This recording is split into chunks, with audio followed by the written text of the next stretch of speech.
આપ જુઓ છો ગુજરાત એન્જિનિયરિંગ એકેડમી યુટ્યુબ ચેનલમાં બધા મિત્રોનું સ્વાગત કરે છે. આજે આપણે વાત કરીશું મેન્યુફેક્ચરિંગ એન્જિનિયરિંગ કરીને સબ્જેક્ટ 1 મીન્સ કે ME1 કરીને સબ્જેક્ટ છે મેકેનિકલ ડિપ્લોમા આવે છે. હવે થોડો ઘણો સિલેબસ કદાચ ચેન્જ પણ થયો હશે બાકી મેન્યુફેક્ચરિંગ તો એ જ રહેવાનું છે. વધારે કંઈ ચેન્જીસ કદાચ ન હોય મિત્રો. એટલે નવા સિલેબસ સાથે તમારા માટે મેન્યુફેક્ચરિંગ 1 ના મોસ્ટ ઇમ્પોર્ટન્ટ પ્રશ્ન મેકેનિકલ સેમેસ્ટર 3 માં આવતો સબ્જેક્ટ છે એની આપણે વાત કરવાના છીએ. કેમ કે આ પ્રશ્ન છે ને આની બારે પેપર મિત્રો જવાનું જ નથી. જીટીયુ એક્ઝામની અંદર પેપર હશે ને ME1 નું બરાબર છે એ આમાંથી જ પૂછાશે. અને બીજા સબ્જેક્ટના વિડીયો તમારે મેળવવો હોય તો સેમેસ્ટર 3 ના વોટ્સએપ ગ્રુપમાં જોઈન થઈ જાઓ મેકેનિકલના ચેનલ પર લિંક નીચે મળી રહેશે પ્લસ આપણી યુટ્યુબ ચેનલ ગુજરાત એન્જિનિયરિંગ એકેડમીની પ્લેલિસ્ટમાં બધું જ મટીરિયલ તમને સેમેસ્ટર વાઇઝ નવા ડીએ સબ્જેક્ટ કોર્સ સાથે બધું જ મટીરિયલ બેકલોગ કેટીવાળા હોય રેગ્યુલર વાળા બધું મટીરિયલ આમાં આપેલું છે. તો સપોર્ટ માટે આપણી યુટ્યુબ ચેનલને સબસ્ક્રાઇબ કરી તમારા સેમેસ્ટર 3 મેકેનિકલના બધા દોસ્તોના વિડીયો મોકલો જેથી કરીને એ પણ સારી રીતે ફ્રી ઓફ કોસ્ટ પાસ થઈ જાય. ખબર છે કેમ કે જીટીયુ એક્ઝામ આવે છે ને ઘણા બધા વિદ્યાર્થી એવા છે કે મેન્યુફેક્ચરિંગ સબ્જેક્ટમાં ફેલ થાય છે. મેન્યુફેક્ચરિંગ સબ્જેક્ટ મિત્રો સાવ સહેલો છે સ્કોરિંગ સબ્જેક્ટ કહેવાય આમાં તમારે ફેલ થવાનું ના હોય. પણ તમે ખબર નહીં તમે કઈ રીતે પાસ થઈ શકતા નથી. ગમે એવું પેપર મિત્રો હાર્ડ નીકળે તો પાસિંગ માર્ક તો મેળવી જ લેવાના. પણ હવે અમે જે આ મટીરિયલ તૈયાર કર્યું છે મેન્યુફેક્ચરિંગ 1 ના એક્સપર્ટ સર ટીચર દ્વારા એ બેસ્ટ મટીરિયલ તમારા માટે બનાવ્યું છે એ પણ તમને બતાવીશ. એ પહેલાં આપણે શું કરશી તો કે તમારે સપોર્ટ માટે સબસ્ક્રાઇબ કરી વોટ્સએપ ગ્રુપમાં જોઈન થઈ જજો જેથી કરીને નેક્સ્ટ આઈએમપી છે બધું મળતું રહે. તમારે ખાલી એકવાર વોટ્સએપ ગ્રુપમાં જોઈન થવાનું છે બાકી બધું તમને મળતું રહેશે. તો તમારા સમક્ષ મિત્રોને પ્રશ્ન લીધેલા છે જો તમારે સ્ક્રીનશોટ પાડવા હોય કે પછી તમારે વાંચવા માટે કોઈ પણ તમારે આટલા પ્રશ્ન છે ને મિત્રો એ રેડી કરી નાખવાના છે. જેમ કે માનો જો અહીંયા હું લખેલ છે આ પ્રશ્ન છે ગુજરાતી ઇંગ્લિશ બંનેમાં લખેલા છે લોકોને ટેન્શન લેવાની કંઈ પણ જરૂર નથી. ઇમ્પેક્ટ એક્ઝિક્યુશન પ્રક્રિયા દ્વારા આ બધા પ્રશ્ન છે ને એને અમુક વર્ડ ઇંગ્લિશમાં હશે તો તમારે એવી રીતના પ્રેક્ટિસ પાડો કે ઇંગ્લિશ વર્ડ પર તમને લખતા ને બોલતા આરામથી આવડી જાય. તમે અટકાવવા ન જોઈએ. બરાબર છે એટલી વસ્તુ ખાસ ધ્યાન રાખજો. જો ગુજરાતી ઇંગ્લિશ બંનેમાં હશે જે મીડિયમમાં તમે અભ્યાસ કરતા હોય એ તમે કરી શકો છો. કેમ કે એસિડિક ગેસ ફ્લેમો દોરો અને સમજાવો તો મોસ્ટ ઇમ્પોર્ટન્ટ પ્રશ્ન છે. તો એ તમને ઇંગ્લિશમાં પણ નીચે આપેલું છે એક્સપ્લેન વોટ વર્કિંગ આ પ્રશ્ન છે આની રકમ ઉપર છે. એવી રીતના તમારે જીટીયુ એક્ઝામના પ્રશ્નની તૈયાર કરવાની છે. પેટર્ન એલાઉન્સની વ્યાખ્યા આપો વિથ પેટર્ન એલાઉન્સ તેના હેતુઓ સાથે સમજાવો. ઓકે તો અહીંયા ઇંગ્લિશમાં લખેલ define pattern allowance explain various pattern allowance બરાબર છે. તો એ પ્રમાણે તમે સારી રીતે જે લેંગ્વેજમાં તમને અનુકૂળ આવે એમાં તમે તૈયારી કરી શકશો. મોલ્ડિંગ રેતીની મીન્સ કે લાક્ષણિકતા તમારે જણાવવાની છે. કોરના પ્રકાર છે કોઈ પણ એક સમજાવવાનું છે આખું સાથે કાસ્ટિંગ ડાય છે વગેરે કાસ્ટિંગ પ્રક્રિયામાં તમે મેટલ ફર્નેસ પસંદ કયા કયા પરિબળો છે વગેરે એ પછી થર્મિટ વેલ્ડિંગ છે સ્વચ્છ આકૃતિ સાથે દોરો.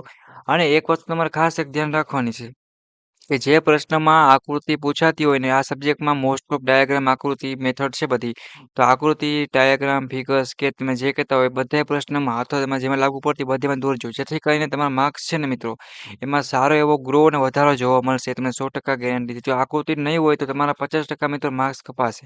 અને આ સબ્જેક્ટમાં તો ખાસ એટલે બને એટલી ડાયાગ્રામ છે હવે છે ફિગર છે દોરો પાકી કરો ભલે કદાચ 20% ઓછું વચ્ચે તો ચાલશે પણ 30% ફિગર પ્રેક્ટિસ કરો. બીજું એ કે જીટીયુના એક્ઝામ પ્રમાણે પેપર લખવાનું પેપર સ્ટાઇલ પ્રમાણે એના કારણે ઘણા બધા મિત્રો વાંચી જાય છે રીડિંગ કરે છે પણ પેપર એ પ્રમાણે લખતા નથી તો એનું શું થાય તો કે માર્ક્સ કપાય છે.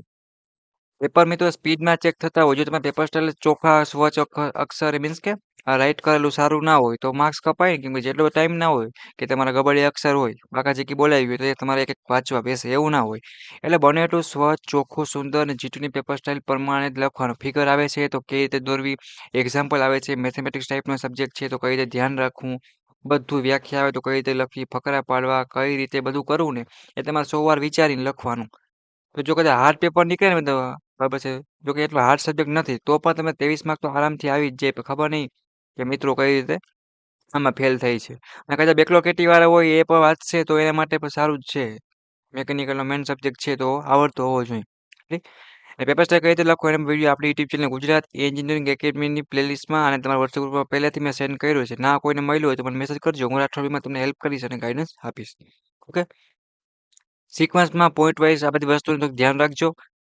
આર્ક વેલ્ડિંગ છે એ પણ મોસ્ટ ઇમ્પોર્ટન્ટ પ્રશ્ન છે અને સિદ્ધાંત સાથે એટલે કે વર્કિંગ પ્રિન્સિપલ સાથે તમારે સમજાવવાનું છે. ઇન્ડક્શન મોલ્ડિંગ પ્રક્રિયા છે રેઝિસ્ટન્ટ વેલ્ડિંગ પ્રક્રિયાની યાદી બનાવો ને સીમ વેલ્ડિંગ ટૂંકમાં તમારે સમજાવવાનું છે વિવિધ પ્રકારના રેઝિસ્ટન્ટ બરાબર છે. ઓક્સિજન જે એસિડની વેલ્ડિંગ છે સેટઅપની સ્પટ રેખાકૃતિ એટલે કે ડાયાગ્રામ જ થયો બધું સ્પષ્ટ સાથે તમારે વ્યવસ્થિત દોરવાનું છે. આ બધા પ્રશ્ન મોસ્ટ ઇમ્પોર્ટન્ટ છે મેન્યુફેક્ચરિંગ માટે. બ્લો મોલ્ડિંગની પ્રક્રિયાઓ છે એ તમારે દોરવાની છે, વર્ણવવાની છે, સમજાવવાની છે. ઉત્પાદનની પ્રક્રિયાની વ્યાખ્યા આપો અને તેનું વિગતવાર વર્ગીકરણ જણાવો. તો અહીંયા ડિફાઇન ધ ટર્મ એટલે કે આ શબ્દ તમારો manufacturing process and give details classification. બરાબર. તમારે એ રીતે સમજાવવાનું છે વેલ્ડિંગમાં પ્રક્રિયામાં આવતી ખામીઓ, તેના કારણો અને ઉપયોગ મીન્સ કે ઉપાયો એ તમારે સમજાવવાના છે. કાસ્ટિંગ પ્રક્રિયામાં આવતી ખામીઓ, તેના કારણો અને ઉપયોગ મીન્સ કે ઉપાયો. મારા મિસ્ટેક થાય મિત્રો બરોબર. ઉપાયો છે બરાબર છે. તો એ તમે ખાસ એક ધ્યાન રાખજો. આ બધા પ્રશ્ન છે ને આ પેલું પેજ છે, આ બીજું પેજ છે, તમે વાંચજો. આની પહેલા તમે જે વિડીયો મિત્રો બનાવ્યા હતા મેન્યુફેક્ચરિંગ એમાં પણ આ બધા પ્રશ્ન રિપીટ થશે. પણ તમારે પહેલા આ પ્રશ્નને પ્રાયોરિટી આપવાની છે. જીટીયુ એક્ઝામ માટે મોસ્ટ આઈએમપી પ્રશ્ન છે એ પણ સાવ ફ્રી ઓફ કોસ્ટ. તો તમારે સૌથી પહેલા જીટીયુ એક્ઝામ માટે આ બધા પ્રશ્ન કરી જાવ એટલે તમારે એ ગ્રેડ પાકો મિત્રો મેન્યુફેક્ચરિંગમાં થઈ જાય. અને આમાંથી ઘણા બધા પ્રશ્ન એવા છે કે આગળના મેન્યુફેક્ચરિંગમાં ડિગ્રીમાં બધી જગ્યાએ આવશે. તો જે મિત્રોને સ્ટડી સારી રીતે કરવું, સારા માર્ક્સ સ્કોર કરવા છે અને આના ઘણા બધા પ્રશ્નો છે ઇન્ટરવ્યુમાં પણ પૂછાય છે. તો બધા મિત્રોને વાંચવાના છે. સોલરિંગ છે, બ્રેઝિંગ, વેલ્ડિંગનો તફાવત છે, આ પણ પૂછાય છે. વિવિધ ફોર્જિંગ કાર્યો છે એ પણ તમારે કરવાના છે. એબોસિંગ, શિયરિંગ, બેન્ડિંગ આ ઓપરેશન શોર્ટમાં પૂછાય છે. બરાબર છે. ગેટિંગ સિસ્ટમ દોરવાનું છે. ગેટિંગ સિસ્ટમ વિવિધ ભાગોના કાર્યો વર્ણવવાના છે. બરાબર છે. ડાયાગ્રામની મદદથી વાયર ડ્રોઈંગ આ પણ પૂછાય છે મિત્રો. અને પૂર્ણ સ્ફટિકરણ તાપમાનની વિશે સમજાવો. મોસ્ટમાં મોસ્ટ ઇમ્પોર્ટન્ટ પ્રશ્ન છે તો બને ત્યાં લગી વાંચો અને તૈયારી સારી રીતે કરો. જે આ પ્રશ્ન પણ બધા પ્રશ્ન બધા કરવાના જ છે મિત્રો. એવું ના સમજતા કે આગળ તમે ટીક નથી કરતો નથી કરતો. બધી પણ કરો, આ પણ કરો. વિવિધ પ્રકારની રોલિંગ મિલ્સની યાદી બનાવો અને તેમાંથી કોઈ પણ બે તમારે સ્વચ્છ આકૃતિ સાથે સમજાવવાની છે. આવા બધા પ્રશ્નો 7-7 માર્કમાં આરામથી પૂછાય. અને એક બે ફિગર ડ્રો કરી તો સારા માર્ક્સ મળે જ છે. એવું કઈ છે નહીં, તમારે વાંચવાનું છે. પછી વાત કરીએ તો ક્યુપોલા ભઠ્ઠીની આકૃતિ દોરો અને તેના પર વિવિધ મીન્સ કે વિભાગો દર્શાવો તથા દરેક વિભાગમાંથી થતા રાસાયણિક પ્રક્રિયા સમજાવવાની છે. સેન્ડ કાસ્ટિંગમાં વપરાતી કોરના પ્રકાર જણાવો અને આકૃતિ સાથે કોઈ પણ એકને સમજાવો. પેટર્ન માટે વપરાતા જુદા જુદા રંગ સંકેતો છે એ પણ સમજાવો. આ બધા મોસ્ટમાં મોસ્ટ ઇમ્પોર્ટન્ટ પ્રશ્ન છે. બરાબર છે. તો આરામથી પાકા કરી નાખો. ડિગ્રીમાં જવું છે એ માટે પણ બેસ્ટ સ્ટડી મટીરિયલ કહેવાય. બાકી પાસ થવા માટે તમારે વાંચવું જ પછી ઇન્જેક્શન મોલ્ડિંગ પ્રક્રિયા છે, બ્લો મોલ્ડિંગ છે, વીજ પ્રકાર વેલ્ડિંગ પદ્ધતિઓની રીતોના નામ જણાવો અને સમજાવો. બરાબર છે મિત્રો. પ્લાસ્ટિક મટીરિયલના ગુણધર્મોની સૂચિ બનાવો. આખો સાથે પ્લાસ્ટિક એક્યુશન મીન્સ કે મોલ્ડિંગ પ્રક્રિયા સમજાવવાની છે. છે આઈએસ મુજબ વેલ્ડિંગ પ્રક્રિયાનું વર્ગીકરણ આપવાનું છે. આર્ક વેલ્ડિંગ પૂછાતું હોય છે ઘણીવાર. બરાબર છે. બધા તમે ખાસ પાકા કરી નાખવાના છે. આ ટીઆઈજી વેલ્ડિંગ છે એ પણ ખાસ કરી નાખો. બરાબર છે.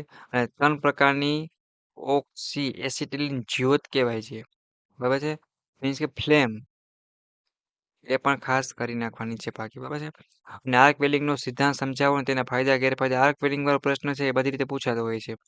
જો કેવું પેપર પૂછાય છે કીના અથવામાં કેવો પ્રશ્ન હશે બધું તમને મિત્રો સ્વચ્છ ચોખા અને સ્વચ્છ મટીરિયલ સાથે આપણી YouTube channel Gujarat engineering academy YouTube channel દ્વારા બેસ્ટ તમારા માટે તૈયાર કરવામાં આવ્યું છે. સારા પ્રેક્ટિસના ઇમ્પોર્ટન્ટ પ્રશ્ન છે. જીટીયુ એક્ઝામમાં પૂછાય ગયા અને આવતી એક્ઝામમાં પૂછા શકે એવા મોસ્ટ ઇમ્પોર્ટન્ટ 100% આઈએમપી પ્રશ્નો કહી શકાય મિત્રો. 90% નહીં 100%. તો આ બધા પાસે તમારે વાંચવાના છે. હોટ રોલિંગ અને કોલ્ડ રોલિંગ પ્રક્રિયાનો તફાવત પૂછે છે અને સમજાવવાનું પણ પૂછાય છે. મેન્યુફેક્ચરિંગ પ્રક્રિયાની વ્યાખ્યા આપી તેનું વર્ગીકરણ કરો. આ બધા જ પ્રશ્ન બહુ આઈએમપી છે. રોડ ફોર્જિંગની કનેક્ટિંગ રોડ બનાવવા માટેના રીત આકૃતિ સહ વર્ણવો. કોઈને ગુજરાતીમાં ના ફાવે તો ઇંગ્લિશમાં તૈયારી કરો. અમુક શબ્દ એવા છે કે અટપટા હોય કદાચ તો ન સમજાય. ખબર છે. તો ખાસ કરી નાખવાનું છે. કેના અથવામાં કયો પ્રશ્ન છે એ પણ તમને સમજાવેલ છે. 4 હાઈ રોલિંગ મિલ આકૃતિ સાથે સમજાવો. પેટર્નની વ્યાખ્યા આપો, તેના પ્રકાર લખો અને ફોર્જિંગ દ્વારા સાંકળ બનાવવાની પ્રક્રિયા સુઘડ મીન્સ કે સમજાવો. સુઘડ એટલે બીજું કંઈ ના થયો એટલે ગુજરાતીમાં ટેન્શન ન લેતા. સુઘડનો મતલબ જ શું થાય કે સ્કેચ મીન્સ કે આકૃતિ દોરીને સમજાવવાનું છે ચોખ્ખી ક્લિયર. એના અર્થમાં શું પૂછાઈ શકે? ડ્રોઈંગ પ્રક્રિયાને અસર કરતા પરિબળ જણાવો. આ પણ પ્રશ્ન મોસ્ટ આઈએમપી છે. કાસ્ટિંગની વ્યાખ્યા આપી તેના ફાયદા ગેરફાયદા તો મસ્ત વ્યવસ્થિત લખવાનું હેડિંગ મારીને તો આરામથી માર્ક્સ મળે. બરાબર છે. ડ્રોઈંગ પ્રક્રિયાની ઉત્પન્ન થતા મીન્સ કે ઓછામાં ઓછા 7 દાગીનાઓના નામ આપો અને તેમાં માટે વપરાતા આવતી ડ્રોઈંગ ક્રિયાને પ્રકાર દર્શાવો. બરાબર છે. કાસ્ટિંગની વિવિધ જીર્ણોદ્વાર તકનીકોની સૂચિ બનાવો અને કોઈ પણ તમારે સમજાવવાની છે. ઇંગ્લિશમાં પણ ખાસ વાંચી લેવાનું. આટલા પ્રશ્નો તમારે જો સ્ક્રીનશોટ કોઈને પાડવા હોય પ્રેક્ટિસ માટે તો પાડી લેજો મિત્રો. બરાબર છે. જો આ 2 પેજના પાડી લ્યો અથવા તમે કયો પ્રશ્ન પૂછાશે. એક પ્રકારનું મોડેલ પેપર કહી શકાય ડેમો માટેનું, બરાબર છે મિત્રો. તો જીટીયુ એક્ઝામ માટે સારામાં સારું મટીરિયલ કહી શકાય. પેપર કેવું નીકળવાનું છે, કેવું હશે એ પણ કહી શકાય. એના સ્ક્રીનશોટ પાડી લ્યો, પછી આ પણ પાડી લ્યો. બરાબર છે. ખાસ જો આર્કવેલિંગ વાળા પ્રશ્ન હશે એ તમારે ખાસ કરી જ નાખવાના છે. બરાબર છે. રેઝિસ્ટન્ટ વેલ્ડિંગ જે પદ્ધતિ છે એ પણ કરી નાખો. ઓક્સિજન એસિટિલિન વેલ્ડિંગનું પણ ફ્લેમ છે જો વગેરે બધું પૂછાય છે. હોટ કોલ્ડ વર્કિંગ છે એ પણ ખાસ ઇમ્પોર્ટન્ટ છે. ત્રણ પ્રકારના ઓક્સિજન એસિટિલિન બે ફ્લેમ હતું. જો ઘણા પ્રશ્ન એવા છે મિત્રો રિપીટ પણ થશે છે. મેન્યુફેક્ચરિંગ એન્જિનિયરિંગ 1 અને મેન્યુફેક્ચરિંગ સબ્જેક્ટ માટે અને આ સબ્જેક્ટ માટે મેન્યુફેક્ચરિંગ માટે મોસ્ટમાં મોસ્ટ આઈએમપી કહી શકાય. તો જીટીયુ એક્ઝામમાં તમે સારી રીતે સ્કોર નહીં પણ આટલું મિત્રો વાંચેલું હોય તો સ્ક્રીનશોટ પાડી લેજો, કેમ કે આની હું પીડીએફ છે એની લિંક નીચે ડિસ્ક્રિપ્શનમાં આપેલ નહીં હોય. એટલે જે મિત્રોને કોઈ પ્રશ્ન હોય કંઈ પૂછવું હોય તો એક કામ કરો મિત્રો, હું તમને આ મટીરિયલની છે ને પીડીએફ ફાઇલ એ ડાઉનલોડ કરવા માટે તમને નીચે ડિસ્ક્રિપ્શનમાં તમને એક લિંક આપી દઈશ. ઓકે મિત્રો, અને લિંક ક્લિક કરશો બરાબર છે પીડીએફની એટલે ઓપન થશે અને એક પાસવર્ડ માંગશે. પાસવર્ડ શું હશે તો કે હું લખાવું છું. પાસવર્ડ છે 3501. પાસવર્ડનો યુઝ કરીને તમે ફ્રી ઓફ કોસ્ટ નીચેની આ પીડીએફ છે ડાઉનલોડ કરી શકશો. કોઈને ઝેરોક્ષ કરાવીને વાંચવું હોય સ્ટડી માટે તો પણ તમે કરી શકશો. તો મેં તમને વિડીયોમાં સમજાવેલ છે તો કાંઈ પાસવર્ડની લિંકની કંઈ જરૂર નહીં પડે. તમે વિડીયો જો મીન્સ કે સ્ટોપ કરીને પણ તમે સ્ક્રીનશોટ પાડીને તમારી પાસે સાચવીને રાખી શકો છો ને એમ પણ તૈયારી કરી શકો છો. અને ઘણા મિત્રોને એમ થાય કે ના સર મારે વિડીયો સાંભળી લેવો છે, મારે પીડીએફ ઝેરોક્ષ કરાવી છે, પીડીએફમાંથી કરું તો પણ 3501 કરી મેન્યુફેક્ચરિંગ એન્જિન 3 સ્ટડી મટીરિયલ પીડીએફનો પાસવર્ડ છે નાખવો પડશે. જ્યારે તમે ડિસિઝન જશો કે લિંક ઉપર ક્લિક કરશો ત્યારે પાસવર્ડ માંગશે. પાસવર્ડ નાખશો એટલે પીડીએફ ખુલી જશે. ઓકે, તો સપોર્ટ માટે આપણી યુટ્યુબ ચેનલને સબસ્ક્રાઇબ કરજો. તમારા સેમેસ્ટર 3 ના દોસ્તોને મોકલો અને વોટ્સએપ ગ્રુપમાં જોઈન્ટ ના હોય તો મેકેનિકલ સેમ 3 ના વોટ્સએપ ગ્રુપની લિંક તમને નીચે આપી દઉં, જોઈન્ટ થઈ જાઓ. જેથી એ ટુ ઝેડ બધું જ માહિતી તમને છેક લાસ્ટ પૂરું થાય ત્યારે બધું મળતું રહેશે. ઓકે, બેકલોગ કેટીવાળા મિત્રો તમારા હોય સેમ 5 એને પણ સેન્ડ કરજો. રેડી, બહુ મોસ્ટ ઇમ્પોર્ટન્ટ છે. બીજું કાંઈ તમારે પૂછવું હોય તો પૂછી શકશો. બાકી જીટીયુ એક્ઝામમાં આખું પેપર મિત્રો આમાંથી જશે. મેં શોર્ટમાં કહું ને તો છે. તો વાંચો અને તૈયારી ચાલુ કરો, કેમ કે હવે તમે આખું સેમેસ્ટર જે કર્યું પછી જીટીયુ એક્ઝામ તમે પાસ થવાનું રહેશે. ઓકે, વિડીયોને પૂરો કરવું છે મિત્રો. નેક્સ્ટ મુલાકાત લેશે ત્યારે હજી કોઈને કંઈ ડાઉટ કરી હોય કે પૂછવું હોય તો મને કોમેન્ટ કરીને પૂછી લ્યો. અને જીટીયુ એક્ઝામ માટે બધાને ઓલ ધ બેસ્ટ. બરાબર છે. Thank you for watching Gujarat Eng academy YouTube channel. નવી મુલાકાત થશે તમારા સેમેસ્ટર 3 આવા જ જીટીયુ એક્ઝામના આઈએમપી વિડીયો સાથે. Thank you, take care.